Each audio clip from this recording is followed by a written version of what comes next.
বলকের বাদশা ইব্রাহিম বিন Adham, তুমি 40 দিনে খুঁজে পাও নাই কোন কারণে, কিসের জন্য তোমার নামাজে মজা লাগে না, কোরআন তেলাওয়াতে মজা লাগে না? যারা গাঁজা খায়, গাঁজার একটা স্বাদ আলাদা আছে না? যারা বলে জোরে কোন গাঁজার স্বাদ আছে না? যারা বিন খায়, ব্যানসন সিগারেট, তাদের একটা ওই খাবার স্বাদ একটা আলাদা আছে না? যারা মদ খায়, মদের একটা আলাদা স্বাদ আছে না? মদ খায় তো রাস্তায় ব্যাগ কুনায় গুড় করে। যারা ডাল খায়, ডাল বোঝেন? ডাল, ডাল কি সে কোন ডাল? মটরের ডাল। এই ডাল না, এই ডাল না, ইন্ডিয়ান ডাল, ফেনসিডিল। যারা ফেনসিডিল খায়, এমন মানুষ দেখেছি যে ডালের মাত্রা বেশি হয়ে টয়লেট করে একেবারে কাপড় চুপড় নষ্ট হয়ে তাড়াতাড়ি হসপিটালে নাও, পাওয়ার বেশি হয়ে গেছে। এরকম আমি দেখেছি। যে কে যায়, কে যায়, কে হয়েছে এখানে, কেটে যায়, বলে হুজুর আর শোনার দরকার নাই, ডাল খাইছে। ডাল যারা খায়, ডাল যারা খায় তাদের ডাল খাওয়ার একটা মজা আছে। হেরোইন যারা খায়, হেরোইন খাওয়ার একটা মজা আছে। গাঁজা যারা খায়, যে বলে যে গাঁজা খায়, সে বলে যে গাঁজা খায় সে হচ্ছে আমার প্রাণের ভাই। আর যে বলে যে গাঁজা খাই না, তার আমি বাড়ির কাছ দিয়েও যাই না। জোরে কান্না উযুবিল্লাহ। আমার বাজানরা, আমার ভাইয়েরা, বলতেছিলাম ফাল কথা বলে সময় বেশি নষ্ট করে না করে আমি মূল কথা বলে আমার কথা শেষ করি। এইরকম ইবাদত যারা করে, জিকির যারা করে, নামাজ যারা পড়ে, নামাজের একটা আলাদা স্বাদ আছে, ইমানের একটা আলাদা স্বাদ আছে। ওই ব্যক্তি ইব্রাহিম বিন আদহাম বলতেছে, মোহাম্মদ ইব্রাহিম বিন আদহাম বলতেছে, হুজুর 40 দিনের ভিতরে আমি সেই রকম স্বাদ পাইনি। কারণ কি আমাকে একটু বলে দেন? হুজুর বললেন, একটু চোখ বন্ধ করে বললেন যে ইব্রাহিম বিন আদহাম, তোমার যে নাম ইব্রাহিম বিন আদহাম তাও আমি জানি, কিন্তু তুমি আমাদেরকে চেনো না। সুবহানাল্লাহ বলেন। মসজিদে শুধু মানুষ নামাজ পড়ে না, আল্লাহর ফেরেশতারা আসেন, তারাও একটু বসে জিকির করেন, তারাও থাকেন, কিন্তু মানুষের চোখে মেলে না। আল্লাহ রাব্বুল আলামিনের আরেকটা সৃষ্টি, জিনেরা মসজিদে নামাজ পড়ে। ওই 40 জন মানুষ যারা নামাজ আদায় করলো, তার সবাই ছিল জিনের দল। জোরে বলেন সুবহানাল্লাহ, আল্লাহু আকবার। আল্লাহ রাব্বুল আলামিন তিনি বলেন, কুল উহিয়া ইলাইয়া আন্নাহু ইসতামাআ নাফারুম মিনাল জিন্নি ফাকালু ইন্না সামি'না কুরআনান আযাবা। আল্লাহর নবী রাসূল আকরাম সাল্লাল্লাহু আলাইহি ওয়া আলিহি ওয়াসাল্লাম তিনি যখন তায়েফ থেকে ফিরছিলেন, তায়েফবাসীরা আমার নবীজিকে, আমার রাসূল করিম সাল্লাল্লাহু আলাইহি ওয়া আলিহি ওয়াসাল্লামকে কঙ্কর নিক্ষেপ করে, পাথর নিক্ষেপ করে নবীজিকে যখন তাড়ায় দিল, একটি আঙ্গুরের বাগানের ভিতরে তিনি দৌড়ায় আসলেন। এই অবস্থায় 950 মাইল পর্যন্ত আমার নবী দৌড়েছিলেন। জোরে বলেন আল্লাহু আকবার। আকদাস নামের একজন ব্যক্তি নবীজিকে ওই রকম পড়া দেখে আঙ্গুরের রস করে নিয়ে আসলো, নিয়ে বললেন, ইয়া রাসূলুল্লাহ, ইয়া হাবিবাল্লাহ, আপনি পান করেন, আপনি আল্লাহর রাসূল, আমি বুঝতে পেরেছি। নবীজি বলেন, তুমি আকদাস নয়, তুমি সেই আকদাস নয়। বলে, ইয়া রাসূলুল্লাহ, আমার নাম আকদাস, আপনি কিভাবে বুঝলেন? বলে, আল্লাহ রাব্বুল আলামিন, আমার নবীজি বলেন, আমার আল্লাহ পাক রব্বুল আলামিন আমাকে জানিয়েছেন। জোরে বলেন সুবহানাল্লাহ। নবীজি বলেন, তোমার বাড়ি ইউনুস নবীর বাড়ির কাছে ছিল না? বলে, হ্যাঁ, আমার বাড়ি ইউনুস নবীর বাড়ির কাছে ছিল। বলে, আপনি ইউনুস নবীর বাড়ির কাছে আমার বাড়ি কিভাবে জানেন? নবীজি বলেন, ও আকদাস, এক নবীর খবর আর এক নবীর কাছে থাকে। বলেন সুবহানাল্লাহ। এরকম মার খেয়ে মুছে পরিষ্কার করে ওইখান থেকে যখন ফিরছিলেন নফর নামক একটা জায়গায় রাসূল আকরাম সাল্লাল্লাহু আলাইহি ওয়াসাল্লাম 2-3 দিন সেখানে ছিলেন। আর থাকা অবস্থায় আল্লাহর নবী রাসূল আকরাম সাল্লাল্লাহু আলাইহি ওয়াসাল্লাম কোরআনুল কারীম তেলাওয়াত করছিলেন। আর কোরআনুল কারীম তেলাওয়াত শুনে একদল জিনেরা আমার নবীজির সামনে যে তারা বলল কুল উহিয়া পড়েন কুল উহিয়া ইলাইয়া আন্নাহু ইসতামাআ নাফারুম মিনাল জিন্নি ফাকালু ইন্না সামি'না কুরআনান আযাবা। নবীজিকে বললেন ইয়া রাসূলুল্লাহ ইয়া হাবিবাল্লাহ, আমরা এমন এক কোরআন শুনেছি, আশ্চর্য ধরনের কোরআন, এইরকম কালাম আমরা কোনোদিন শুনি নাই। আর আপনার মুখে আপনার তেলাওয়াতকৃত এই কালাম শুনে আমাদের অন্তরটা বিগলিত হয়ে গেছে। ইয়া রাসূলুল্লাহ সাল্লাল্লাহু আলাইহি ওয়াসাল্লাম, আপনার হাতে আমরা মুসলমান হতে চাই, আমাদেরকে কলমা পড়া মুসলমান বানায় দেন। আমার নবীজি বললেন পড়ো লা ইলাহা ইল্লাল্লাহু মুহাম্মাদুর রাসূলুল্লাহ আশহাদু আন লা ইলাহা ইল্লাল্লাহু ওয়াহদাহু লা শারীকা লাহু ওয়া আশহাদু আন্না মুহাম্মাদান আবদুহু ওয়া রাসূলুহু। বলেন সাল্লাল্লাহু আলাইহি ওয়াসাল্লাম। জিনের দলেরা মুসলমান হয়ে গেল। ওই 40 জন ব্যক্তি মনে আছে কোন জায়গায়? বলেন কোন মসজিদ? দয়রামপুর, মধ্যপাড়া, হাসিমপুর, খুন্দতলার মসজিদ, কোন মসজিদ? বাইতুল আকসা জামে মসজিদ। আজকের মাহফিলের দ্বিতীয় মেহমান, দ্বিতীয় তাফসীরকারক আলহাজ জনাব হযরত মাওলানা আব্দুল মালিক আজাদি সাহেব, যারা বলেন লিল্লাহি তাকবীর, যারা নারায়ে তাকবীর, এত থেকে বলেন লা ইলাহা ইল্লাল্লাহ, লা ইলাহা, জোরে জোরে লা ইলাহা ইল্লাল্লাহ, লা ইলাহা, আর জোরে লা ইলাহা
কিছু মানুষ কয়ে হুজুর আপনার তো প্যাটিও আছে পিটিও আছে, আমরা সারা রাত ধরে ওয়াজ করবো, আমার তো কিছুই নেই, এরকম বলে না?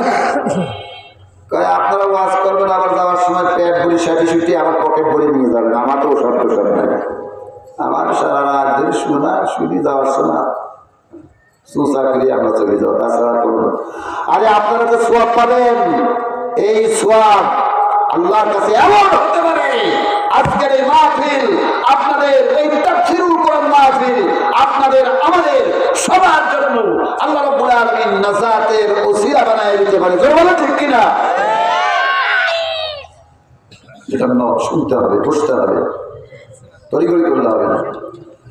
বললাম যে হুজুর তাহলে আমার বলে আমরা দুনিয়ার কোনো মানুষ নয়, ভয় পেও না, কিন্তু তোমার নাম যে ইব্রাহিম বিন আদহাম তা আমি জানি, আমার এই দলেরা জানে আমরা দিনের বাচ্চা।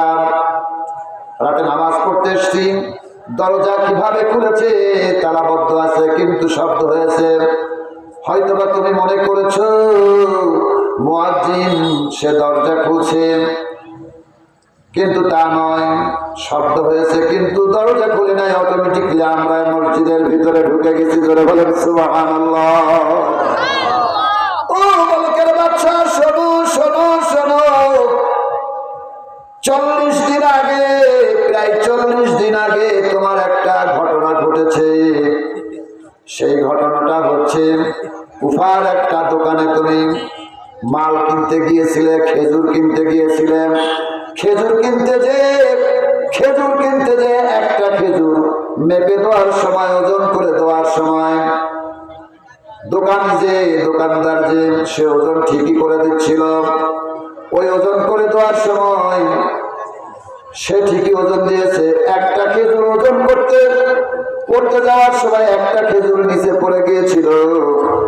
দোকানদারকে না বলে ওই একটা খেজুর তুমি মুখে দিয়েছো, মুখে পুরে তুমি সেটি খাওয়ার ফলে, পেটে হজম করার ফলে ওই যে বেহালাল, ওই যে হারাম রিজিক তোমার পেটে ঢুকেছে, দোকানদার জানে না।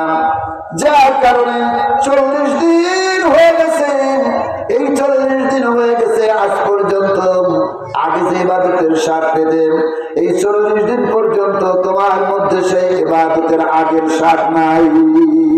জোরে বলেন আল্লাহু আকবার। খেজুর কয়টা খাইছে খেজুর? আপনি আমি দোকানে গেলি, ভাই চাল কত করে গো, কালার ডাল কত করে? ও দেখা গেল যে 100 টাকা খাওয়া হয়ে গেছে। জোরে করে ঠিক কিনা? জিলাপির দোকানে গেলি, বলে ভাই জিলাপি কি ভালো আছে, মচমচে আছে, দিয়েছে একখানি গাড়ি। এখন দোকানদার বেচা লাগবে, কিছু বলতেও পারতেছে না। মিষ্টির দোকানে যায়, বলতেছে দেখি আমি খায়া দেখি। দোকানদার কসমস করতেছে যে এইভাবে যদি প্রত্যেকটা ব্যক্তি একটা করে মিষ্টি খায়, আর প্রত্যেক ব্যক্তি যদি কালাইয়ের ডাউল 800 টাকা করে খায়, ওই ব্যক্তি আর তুমি থাকবে? জোরে বলে থাকবে? আমাদের অভ্যাস এইটা, আমরা মনে করতেছি যে সব না। ভাই আমার, বন্ধুরা আমার, বলকের বাদশা ইব্রাহিম বিন আদহাম বলছেন হুজুর তাহলে কি করা যায়? এটা একটা খেজুর জমির আইসালে বাকি দিচ্ছে, দুধের মধ্যে পানি মিশানো সে কথাও বাদ, আর জমি জমার হকের কথা সেটাও বাদ। বড় তার ধরতেছি না, আজকে খেজুর দিয়ে শেষ করতেছি। কথা কি বুঝতে পারতেছেন? বেশি কলি করে আবার লেগে যাবি অনেক জায়গায়। যার যার মতো সেই সারবেন, ওয়াজ শুনবেন, আল্লাহর ভয় অন্তরে রাখবেন। ভাইরা আমার, বন্ধুরা আমার, হুজুর বললেন তাহলে, হুজুরকে বললেন তাহলে কি করার, আমার সেই আগের অবস্থায় কিভাবে ফিরে যেতে পারি? হুজুর বললেন আগামীকাল প্রত্যুষেই আপনি চলে যাবেন কুফার সেই জায়গায়, হাঁটা ধরবেন। ওই লোকের কাছ থেকে যতক্ষণ পর্যন্ত আপনি না বলবেন, যতক্ষণ পর্যন্ত আপনি ওই একটা খেজুরের দাম না পরিশোধ করবেন, যতক্ষণ পর্যন্ত অথবা তার কাছ থেকে মাপ না নিবেন, ততক্ষণ পর্যন্ত আল্লাহর কাছে আপনি দায় থাকবেন, ইবাদতের মূল স্বাদ আপনি পাবেন না। আল্লাহু আকবার বলেন। সেখানে তিনি গেলেন, যে সেই জায়গায় দোকানদারকে খুঁজে বের করে বললেন যে এই হচ্ছে আমার অবস্থা, আমি একটা খেজুর পড়ে গেছে আপনার, সেটা আমি আপনাকে না জানায় মুখে দিয়েছিলাম, আমার সেটা আল্লাহর কাছে আমি ধরা পড়ে গেছি, আমি ইবাদতে মজা পাচ্ছি না, স্বাদ পাচ্ছি না, আপনি এই একটা খেজুরের দাম দেন। তো এটা কোনো কথা হলো নাকি? একটা খেজুর আবার কোনো বিষয় হলো? জান আপনি ওটা কোনো বিষয় না। বলে না, আপনি আল্লাহর হস্তে হয় দাম নেন, না হয় আমি দাম দিতেই আসছি। বলে না, আপনার দাম দেওয়া লাগবে না, যান, আল্লাহর হস্তে আমি মুক্ত করে দিয়েছি। সুবহানাল্লাহ। বলছিলাম কোরআনুল কারীমের ওই আয়াত, সদা সর্বদা সর্ব অবস্থায় চুরি করার সুযোগ আছে, ডাকাতি করার সুযোগ আছে, ব্যাংক লুট করার সুযোগ আছে, সব কিছুর সুযোগ আছে, ঘুষ খাওয়ার সুযোগ আছে। আমি বড় লোক, আমার ক্ষমতা বেশি, আমি যদি জমির আইন কোপায় দিই, অর্ডার দিই, কেউ ঠেকানোর মতো নাই। আমার সাথে চ্যালেঞ্জ করতে আসলে আমি তার মাথায় লাঠি মেরে দেওয়ার ব্যবস্থা করব, সব পাওয়ার আছে। কিন্তু আল্লাহ পাক রব্বুল আলামিন বলেন, সীমা লঙ্ঘন করতে করতে করতে করতে যখন তুমি একেবারে শেষ সীমায় পৌঁছে যাবে, তখন আমি আল্লাহ পাক রব্বুল আলামিন তোমাকে লাঞ্ছিত করেই ছাড়বো। জোরে বলেন ঠিক কিনা? লাঞ্ছিত তো করবই করবো দুনিয়ার ভিতরে, আরো পরকালে আখিরাতে তোমাকে বিচারের সম্মুখীন হতে হবে। এই জন্য সদা সর্বদা যে ব্যক্তি আল্লাহ রাব্বুল আলামিনকে ভয় করে চলে, আল্লাহ বলেন, ওয়া মাইয়াত্তাকিল্লাহা ইয়াজআল লাহু মাখরাজা। যে ব্যক্তি আল্লাহকে ভয় করে, আল্লাহ পাক রব্বুল আলামিন তার জন্য একটা রাস্তা খালি রাখেন, রাস্তা বের করে দেন তার মুক্ত হওয়ার জন্য, তার হচ্ছে বিপদ মুক্তের জন্য রাস্তা খোলা রাখেন। ওয়ায়ারযুকুহু মিন হাইসু লা ইয়াহতাসিব। এবং কোথা থেকে কিভাবে কোন জায়গা থেকে তার রিজিক আসে সে নিজেই বুঝতে পারে না। জোরে বলেন সুবহানাল্লাহ। আমার ভাইরা, আমার মামার বলেরা, আমার ইয়াং নানার নাতি ছেলে, যে সমস্ত ভাই সব আছে তাদের সবাইকে বলবো, মা খালাদেরকে বলবো, যারা খালা মনে আসছে সবাই প্যান্ডেলে মাহফিল শোনার জন্য, সবাইকে বলবো আপনারা নামাজ 5 ওয়াক্ত পড়বেন। আর যে নামাজ পড়বেন আল্লাহর ভয় করবেন। মসজিদে যে ছটফট করে পুরুষ ভাইরা যারা আছেন, বাবাজিরা যারা আছেন, কেউ আসার চেষ্টা করবেন না, একটু বসে নামাজের জন্য সময় দেবেন। খুব বেশি তাড়া থাকলে, অফিসের কাজ থাকলে সেখানে যাবেন, কিন্তু সকালে এবং সন্ধ্যায় নামাজে সময় দেওয়ার জন্য চেষ্টা করবেন। একটু রাতে 2 রাকাত তাহাজ্জুদ নামাজ পড়ে নিন, পারলে সন্ধ্যার পরে মাগরিবের সাথে 4 রাকাত বা 2 রাকাত আওয়ামী সুন্নত পড়েন। যদি সময় নেবে ইশরাকের নামাজটা পড়ে একটু আমলের মাত্রা বাড়ান। রাতের বেলায় শোয়ার সময় ওযু করে শোবেন এবং আল্লাহর জিকির করতে করতে, নবীজির উপরে দুরূদ শরীফ পড়তে পড়তে আল্লাহর রাস্তে শুয়ে পড়বেন। রাতে ঘুম হবে এবং আবার ফজরের নামাজ পড়ার জন্য, আবার তাহাজ্জুদ পড়ার জন্য আপনার প্রস্তুতি থাকবে। আল্লাহ পাক রব্বুল আলামিন আমাদের আমল করার তৌফিক দান করুন এবং আমরা যেন সদা সর্বদা সব জায়গায় আল্লাহ পাক রব্বুল আলামিনকে ভয় করে চলতে পারি। আল্লাহ